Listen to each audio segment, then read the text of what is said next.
Hi, everybody. Thanks for joining me on another Facebook Live. I know I said I wasn't going to continue coming on every Wednesday for my weekly wisdom video, but I missed you guys. And I felt inspired today to share some downloads that I had with you. So I just thought I would hop on and talk for a few minutes about what you are allowed. What are you allowed to do? What are you allowed to have? And I don't know about you, but when I was a kid, I got an allowance. My parents gave me an allowance every week, and I remember that it was 50 cents.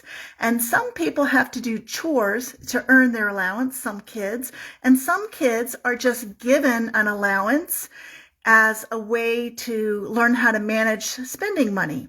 So whichever one of those things may have happened for you, we are still taught that what we can have in life is what we are given by others.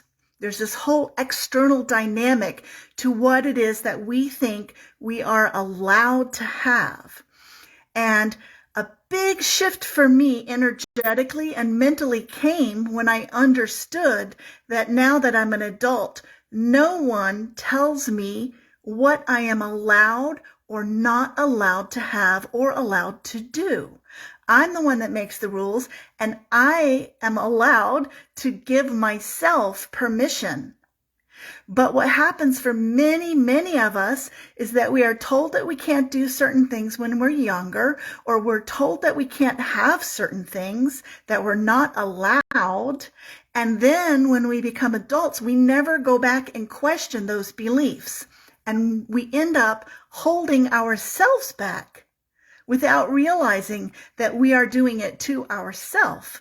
So I wanted to talk about how this is connected to our sense of worthiness and our sense of deservingness in life, because another thing that many, many of us were told growing up was that we didn't deserve to have certain things, that we weren't good enough, or that we had to earn them, that just by breathing and existing, that wasn't enough to entitle us to certain things. But I'm here to tell you that that's not true. That's simply a belief system.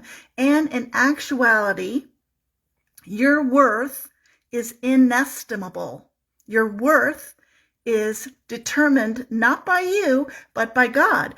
And we are all holy children of God, and we are all more valuable than can be fathomed by the human mind. So any thoughts that you have or that I have about my lack of worthiness are false thoughts. They are erroneous thoughts. They are beliefs that are, number one, not true, and number two, do not serve us.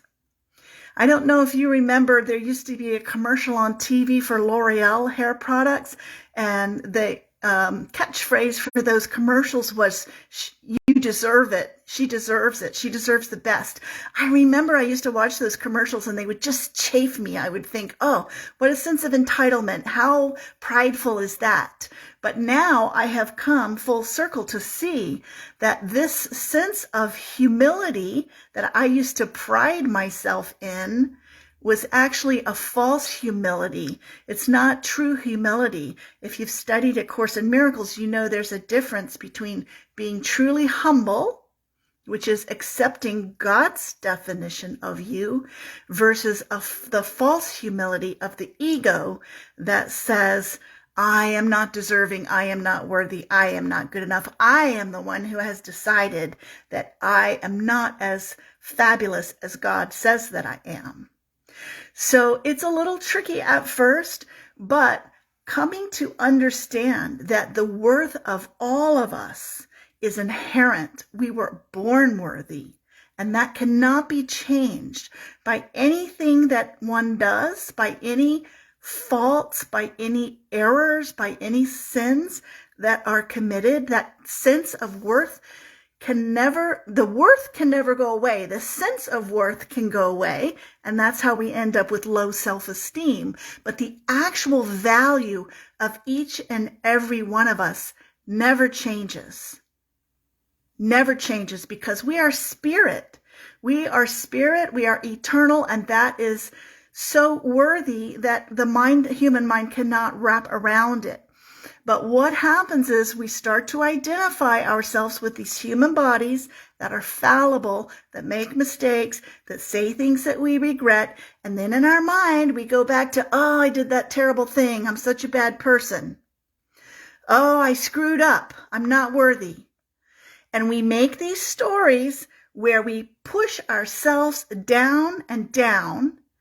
And then we start to feel like we don't deserve things because of our low self-esteem, our lack of worthiness based on these stories of past events. And when we get to that point, we no longer allow ourselves. So I know a lot of people who say, I wish I could just win the lottery. Then I could do all the things I love in life and I could retire tomorrow. But I know for a fact that if those people won the lottery, their nervous systems would short circuit because their allowance level is so small. They are only allow themselves to have a certain amount of joy, a certain amount of bliss at a time, that if something like that happened that was so exciting for them, they would not be able to handle it. They're not used to that level of abundance and prosperity coming into their life. And this is why so many lottery winners lose their money within a year or, very short time of winning. They are not practiced with handling abundance. So our job is to recognize our self-worth, to know and understand that our worth cannot be measured by human measurements. And it's not about what anyone does. You're doing the things that you do and the things that other people have done cannot ever reduce your worthiness. You are always ultimately deserving of all good things. But it's a matter of whether you allow them in, whether you allow them to come to you. And so finally, I wanted to connect this to a thought that I had today about things that matter. Because when you have a low sense of worthiness, you feel like you don't matter. You feel unimportant. And then you start to see evidence of that everywhere. Somebody says something and you say, oh, they're mean to me because they don't think I'm important and I don't matter to them. And you make a whole story around it. When the truth could be they said something mean or rude because they were having a bad day and it had absolutely nothing to do with you. So I wanted to share this wordplay with you that you do matter. You matter, and the way you know that you matter is because you are a thought in the mind of God. And that thought has literally manifested from the spiritual realm into the 3D world of form and matter. If you didn't matter, you wouldn't be here. You wouldn't be here in a body in a 3D world. You'd be floating around doing, I don't know, something else. But you, not only do you matter, but you are matter, but you are also spirit. And so it's important to remember that the spirit is the true part of you, that matter is the 3D manifestation of you, but the 3D manifestation of you is just a small part of who you are. And behind that 3D manifestation is a huge spirit, and all of it is worthy and all of it is deserving. And the mistakes that we make, the errors that we make in our human form are not things that reduce our worthiness. They are simply experiences by which we can learn. Do something wrong and then learn. Don't do that next time because it didn't work out for all concerned. So that's my message for today. You are deserving. You matter. And when you know with all your heart and all your soul how deserving you are and how much you matter, then you give yourself permission to allow all good things to come to you. You don't have to earn it. And you don't have to receive it from someone else who decides that you deserve it. You know that you deserve it. And then there's an automatic energetic shift where things just start popping and things start happening and things start coming to you. So it's all connected. The manifestation, the spirit realm, the 3D realm, your thoughts about yourself, your thoughts about others. We want to keep it all pure and high as much as possible. But when there's a dip, don't hold on to that, and remember that. Bounce back and forgive yourself. Forgive yourself for your transgressions, and forgive yourself for having ever believed that you were unworthy or undeserving in some way. That's my message for the week. I want to remind you that Carly Hardy and I have written a book, an ebook called You Were Made for Miracles, that you can download from our website, miraclestribe.com.